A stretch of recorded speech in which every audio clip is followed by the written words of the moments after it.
பெண்களுக்கு சொல்லிக் கொடுங்கள். யார் உன்னை அவமானப்படுத்துகிறார்களோ அவர்களுக்கு முன்னால் அழுது புலம்பாமல், அவர்களை பழிவாங்க நினைக்காமல், அவர்களுக்கு முன்னால் எழுந்து நின்று அவர்கள் வியந்து பார்க்கின்ற அளவிற்கு நீ உன்னை வளர்த்து காட்டு என்ற அந்த குழந்தைக்கு நாம் சொல்லித்தர வேண்டும். அதுதான் ஒரு நல்ல பெற்றோரியமாக நான் கருதுகிறேன். பல நேரங்களில் நாம் செய்யக்கூடிய மிகப்பெரிய தவறு என்னன்னா, நம் குழந்தைகளை அப்படியே நம்புவது. குழந்தைகள் சின்ன சின்ன விஷயங்களில் தவறுகள் செய்வார்கள் தான். உங்க குடும்பத்தில் கணவனும் மனைவியும் சேர்ந்து இருக்க வேண்டும், குழந்தைகளுக்கு சொத்தாக மாற வேண்டும் என்றால் உங்கள் பிரச்சனைகள் உயிர் பிரச்சனையாக வராத அளவிற்கு உங்கள் உடம்புக்கோ உங்கள் உயிருக்கோ பாதுகாப்பு இல்லை என்று அந்த வினாடி வரைக்கும் நீங்க இதை செய்யாதீங்க. ஏன்னா நம்மளை பெத்ததோ நம்ம கூட பிறந்ததோ நம்ம மேல ரொம்ப பாசம் வச்சதுங்க, சரியா? அதுங்க நம்மளை பிரிச்சு விட்டுரும். பேசாதீங்க, அன்பானவங்க கிட்ட சின்ன சின்ன சிக்கல்களை பேசாதீங்க. உங்கள் குடும்பம் தானே. இன்றைக்கு சொல்லுகிறேன், உங்கள் குடும்பம் என்கின்ற நிறுவனத்திற்கு ராஜாவும் ராணியாகவும் இருக்கக்கூடியவர்கள் ஆணும் பெண்ணுமாக சேர்ந்து இருக்கக்கூடிய நீங்கள் 2 பேர் தான். அதில் 3வது பேருக்கு எப்பொழுதும் இடம் கிடையாது. அது மந்திராலோசனை அப்புறமா வச்சுக்கலாம், போர் வரும்போது வச்சுக்கலாம். அதற்கு முன்னாலெல்லாம் கூட்டக்கூடாது. பெண்களுக்கு சொல்றேன், அநியாயம் நடந்தால் நீதமான வார்த்தைகளில் அதை எதிர்கொள்ளுங்கள். உங்களுக்கும் உங்கள் குழந்தைகளுக்கும் இந்த சமூகத்திற்கும் எதிராக எது நடந்தாலும் நீதமான வார்த்தைகளால், நியாயமான வார்த்தைகளால் அதை எதிர்கொள்ளுங்கள். எதிர்கொள்ளாமல் இருக்காதீர்கள். உங்கள் குழந்தைக்கு அது மிக மோசமான முன்னுதாரணமாக இருக்கும். எங்க அம்மா 80 வயசு தாண்டிருச்சு, வீட்டில் படுத்திருக்காங்க. அவங்களுக்கு உடம்புல தொடச்சி விடுறேன் டவல் பாத். இந்த இடத்துல ஒரு காயம் இருந்துச்சு அம்மம்மாக்கு. நான் கேட்டேன், இது என்ன அம்மம்மான்னு கேட்டேன்.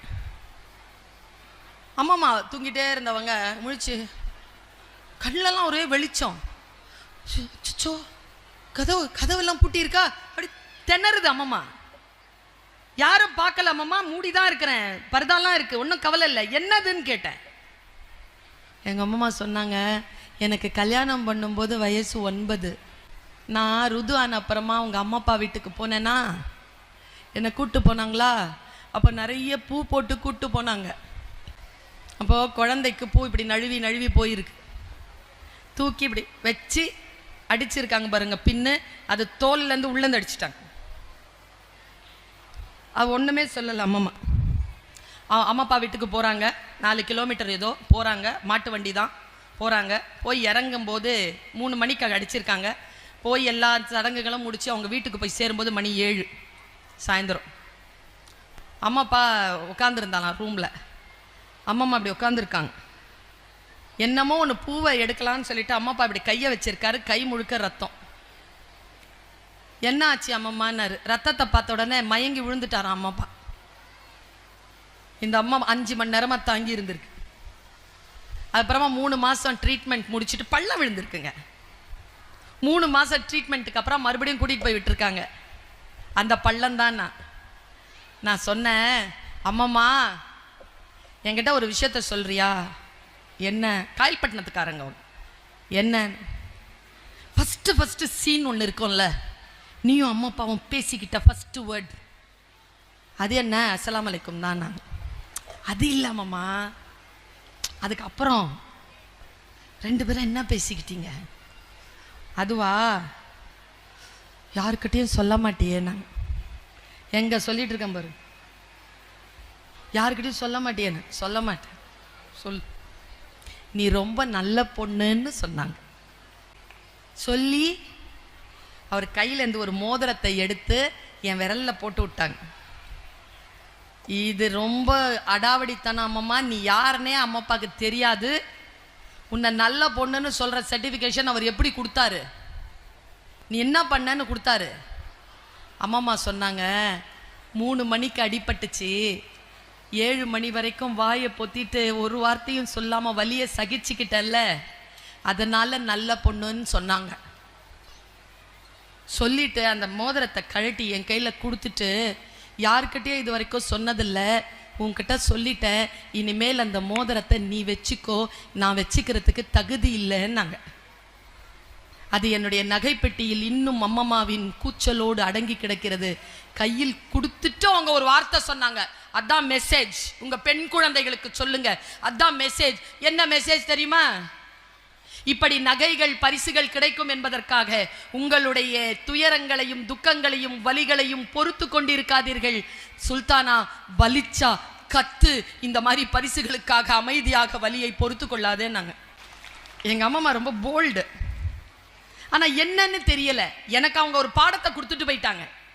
வாழ்க்கையில் அநீதிகளை உங்களுக்கும் உங்கள் குழந்தைகளுக்கும் உங்கள் குடும்பத்திற்கும் இந்த சமூகத்திற்கும் எதிராக இருக்கக்கூடிய அநீதிகளை எதிர்த்து குரல் கொடுங்க. ஒருபோதும் நீங்கள் அநீதிகளை செய்து உங்கள் பிள்ளைகளுக்கு முன்னால் வெட்கப்பட்டு விடாதீர்கள். மிக நுட்பமான வார்த்தைகளை சொல்லிவிட்டு போகிறேன். மரியானா அல்பர்டோவிச் என்கின்ற ஒரு பெண் 1974ஆம் ஆண்டு நடத்திய ஒரு மிகப்பெரிய சைக்கியாட்ரிக் ப்ராஜெக்ட். அந்த ப்ராஜெக்ட்க்கு பேரு ரித்தம் ஜீரோ. வீட்டில் போய் பாருங்க, ரித்தம் ஜீரோன்னு போய் பாருங்க. RYTHEM zero. பல பாடங்களை சொல்லிக் கொடுத்தது. ஆணும் பெண்ணுமாக உட்கார்ந்து இருக்கிறீங்கல்ல, வாழ்க்கையை மிக நீதமாக கடந்து நல்ல ஆளுமையான குழந்தையை வளர்க்க வேண்டும் என்றால் ஒரு ஆணும் பெண்ணும் எந்த அளவிற்கு அறத்தோடும் நீதியோடும் வாழ வேண்டும் என்பதற்காக அன்பு என்கின்ற பெயரினால் இது gentlemen syndrome, good girl syndrome, தயக்கம், கூச்சம், தன்னம்பிக்கை இன்மை, இதனால் தான் பிழைகள் நடக்கிறது. கல்வி சுதந்திரத்தை தரும். கல்வி என்பது வெளியில் அப்படியே போய் அலைவது அல்ல, மனதிலே சிறிய விஷயங்களில் சிக்கிக் கொள்ளாமல் ஞான பெருவெளியை பார்க்கக்கூடிய ஆற்றல் பெறுவது.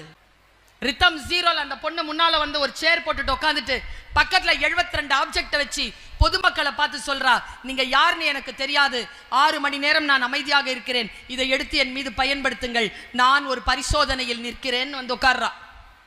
1974ஆம் ஆண்டு நடக்குது. அவ வச்சிருந்த பொருட்களை பார்த்தீங்கன்னா லிஸ்ட் பார்த்தீங்கன்னா பைபிள், ரோஸ், பிரெட், ஊசி நூல், கத்திரிக்கோல், கத்தி, book, pencil, comb, socks, lipstick எல்லாம் வச்சிருக்கா. கம்முன்னு இருந்தாங்க. உட்கார்ந்த உடனே ஒருத்தன் வந்தாங்க. வந்துட்டு கேக் எடுத்து வாயில ஊட்டிட்டு போயிட்டான்.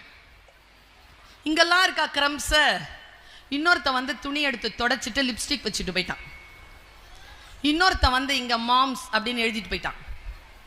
இன்னொருத்தன் வந்தா என்ன தோணுச்சு அவனுக்கு தெரியல, நேரா நீயே பார்த்தான், பிளேடை எடுத்து மூக்க அறுத்துட்டான். ரத்தம் வருதுங்க. ஒருத்தன் எடுத்து தி எண்டு நீங்க எழுதுறான். ஒருத்தன் வந்து கால்ல ஊசி இல்லைங்க, ஊசி அதை குத்துறாங்க தைக்கிறதுக்கு, அவன் காலோட சாக்ஸை தைக்கிறதுக்கு.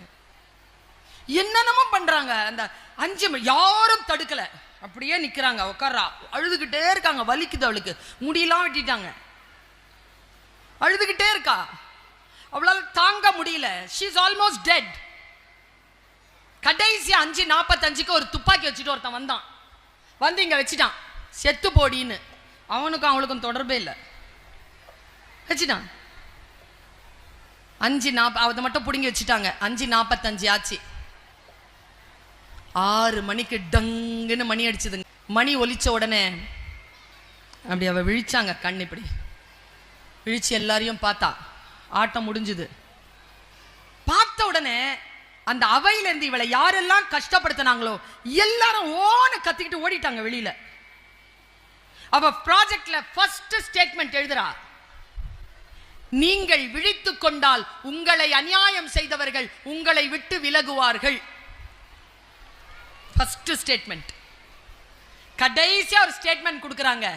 அது ஆணாகட்டும் பெண்ணாகட்டும், குழந்தையாகட்டும் முதியோராகட்டும் இளைஞனாகட்டும் யாராகட்டும், தாயாகட்டும் தந்தையாகட்டும், யாருக்கு முன்னாலும் என்னை அப்படியே எடுத்துக்கொள், எப்படி வேண்டுமானாலும் என்னை பயன்படுத்தி என்று அவர்களுக்கு முன்னால் வீசாதீர்கள். ஏனென்றால் நீங்கள் அதிகமான குவாலிட்டி கொண்டவர்கள், இறைவனால் ஆசீர்வதிக்கப்பட்டு பிறந்தவர்கள். யார் முன்னாலும் ஒரு லிமிட் வைங்க.